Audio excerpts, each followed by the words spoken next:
কেন এই মানুষটা ৪৯ বছর ধরে নিজের হাতকে এইভাবে উঠিয়ে রেখেছেন, বা একটা মেল পেঙ্গুইন কি করে একটা ফিমেল পেঙ্গুইনের প্রতি ভালোবাসার প্রকাশ করে দেখলে আপনি অবাক হবেন। বা কেন এই দুটো নদী একে অপরের সঙ্গে মিশছে না, বা শুধুমাত্র এই পাখিটার ছবি তোলার জন্য একজন ফটোগ্রাফারের ৬২ দিন সময় লেগেছিল। এইরকম সব অ্যামেজিং ফ্যাক্ট জানতে হলে অবশ্যই ভিডিওটা শেষ অবধি দেখতে থাকুন। নাম্বার 15, আপনি এই ছবিটাকে দেখুন। এটা কিন্তু একটা ব্ল্যাক অ্যান্ড হোয়াইট ইমেজ।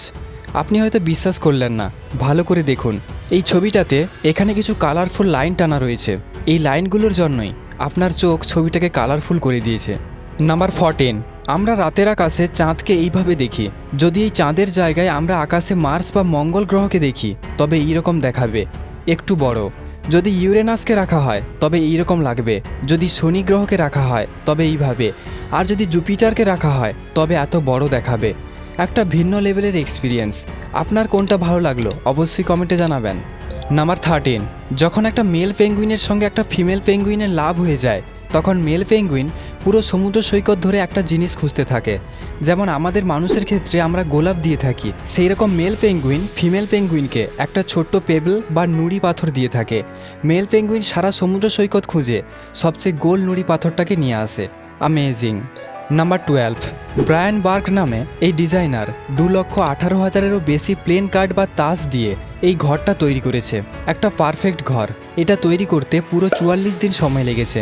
ইনি দিনরাত পরিশ্রম করে এই ঘরটা তৈরি করেছেন। নাম্বার 11, আপনি এই নদীটাকে দেখুন। এটা জর্জিয়ার আরাকভি রিভার। দেখুন এই দুটো নদী পাশাপাশি বইছে কিন্তু কেউ কারোর সঙ্গে মিশছে না।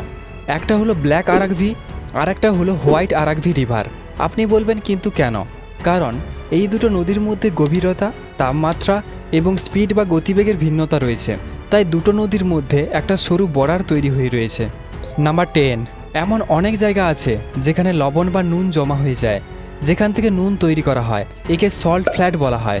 কিন্তু যখন এই সল্ট ফ্ল্যাটের উপর বৃষ্টির জল পড়ে তখন এই জায়গা আকাশকে রিফ্লেক্ট করতে শুরু করে। যেমন দেখুন বলিভিয়ার এই জায়গা যেন পুরো কাঁচের মতো আকাশকে রিফ্লেক্ট করছে। বৃষ্টির পরে বলিভিয়ার এই জায়গায় এইরকম দেখতে লাগে। নাম্বার 9, আপনি জানেন 9কে ম্যাজিক্যাল নাম্বার বলা হয়, কারণ 9কে 1 থেকে 10 অবধি যে কোনো নাম্বারের সঙ্গে গুণ করলে যে গুণফলগুলো হবে সেই গুণফলের নাম্বারগুলোকে যদি একে অপরের সঙ্গে যুক্ত করা হয় তবে 9ই হবে। আপনি একবার করেই দেখতে পারেন। নাম্বার 8, এখন আপনি স্ক্রিনে যে পাখিটার ছবি দেখতে পাচ্ছেন এর নাম সুরাকাফ। একজন ফটোগ্রাফার এর আসল রঙকে ক্যাপচার করার জন্য ৬২ দিন সময় নিয়েছে। আপনি বলবেন কেন? কারণ এই পাখিটা প্রতি সেকেন্ডে নিজের কালার চেঞ্জ করতে থাকে। এই পাখিটাকে সহজে পাওয়া যায় না, আর না পাওয়া উচিত, কারণ নইলে মানুষ এই পাখিটারও ব্যবসা শুরু করে দেবে। নাম্বার 7, এখন যে ছবিটা আপনি দেখতে পাচ্ছেন এটা একটা চোখের ছবি কিন্তু নয়, এটা একটা চোখের পেইন্টিং। এটাকে আঁকা হয়েছে শুধুমাত্র কালার পেন্সিল দিয়ে।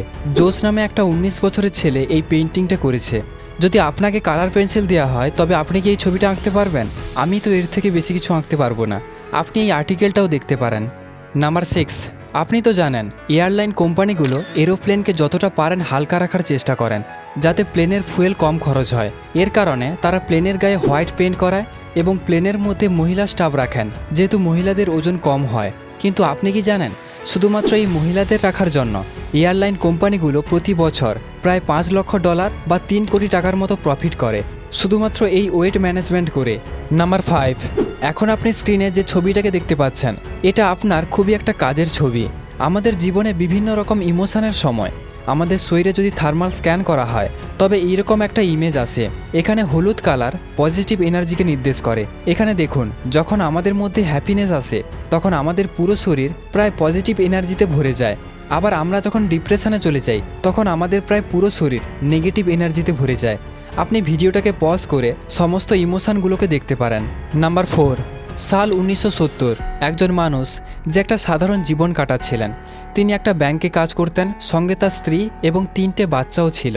একদিন তার হঠাৎ কী এমন হলো, সে সব কিছু ছেড়ে ছুড়ে সন্ন্যাস ধর্ম গ্রহণ করে ফেলল। তিনি নিজের জীবনকে ভগবান শিবের চরণে সমর্পণ করতে চান। 1973 সালে ইনি সিদ্ধান্ত নিলেন ইনি নিজের হাতকে এইভাবে উঠিয়ে রাখবেন, আর তিনি সেদিন থেকে আজ অবধি নিজের হাতকে এইভাবে রেখেছেন। এনার মতে প্রথমের দিকে তো খুবই যন্ত্রণা হতো, কিন্তু পরে পরে এটা একটা অভ্যাস হয়ে গেছে। এই হাতে আর কোনো সেন্সই নেই। অনেকে বলে থাকেন যদি ইনি কোনোদিন নিজের হাতকে নিচেও নিয়ে আসেন তবে এই হাত আর কোনো কাজই করবে না। এনার মতে যতদিন তিনি জীবিত থাকবেন ততদিন এই হাতকে তিনি এইভাবে দাঁড় করিয়ে রাখবেন। আর এই সাধু অমর ভারতী সম্পর্কে আপনি গুগলে অনেক আর্টিকেল পেয়ে যাবেন। নাম্বার 3, রোলেক্স কোম্পানির কথা তো আপনি ভালো করে জানেন, যারা ঘড়ির জন্য বিখ্যাত। কিন্তু আপনি কি এটা জানেন এই রোলেক্স কোম্পানি নিজেদের বিজনেস প্রফিটের অর্ধেকেরও বেশি টাকা চ্যারিটিতে ডোনেট করে দেয়? এর কারণ একটা, এই কোম্পানির ফাউন্ডার একজন অনাথ বাচ্চা ছিলেন। নাম্বার 2, গাছ ছাড়া মানব অস্তিত্ব ধুয়ে মুছে সাফ হয়ে যাবে। তাই আফ্রিকার একটা দেশ যার নাম ইথিওপিয়া, এখানকার মানুষ একদিনে 224 মিলিয়ন গাছ লাগিয়েছে। মানে 24 ঘন্টার মধ্যে 224 মিলিয়ন গাছ। এটা একটা ওয়ার্ল্ড রেকর্ড, মানে 22 কোটি গাছকে লাগিয়েছে।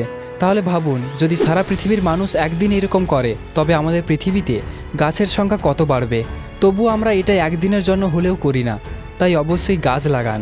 নাম্বার 1, মার্টিন লুথার কিং মাত্র 39 বছর বয়সে মারা গিয়েছিলেন। রিসার্চের পর এটা জানা যায় মার্টিন লুথারের মাথায় 60 থেকে 70 বছরের ট্রেস থাকতো। মানে তিনি নিজের মাথায় এতটা ট্রেস রাখতেন যেন একটা 60 থেকে 70 বছর বয়সে মানুষের সারা জীবনের ট্রেসকে একসঙ্গে যুক্ত করলে যতটা ট্রেস হয় ততটা। আর এই ট্রেসের কারণে এনার মৃত্যু হয়। এই ট্রেস খুবই ডেঞ্জারাস জিনিস হয়ে থাকে, তাই ট্রেস মুক্ত হয়ে হালকাভাবে জীবন কাটান। যদি এই ফ্যাক্ট ভিডিওটা ভালো লাগে তবে অবশ্যই একটা লাইক করবেন। আর যদি এরকম সব ভিডিও আরও দেখতে চান তবে আমাদের চ্যানেলটিকে সাবস্ক্রাইব করবেন।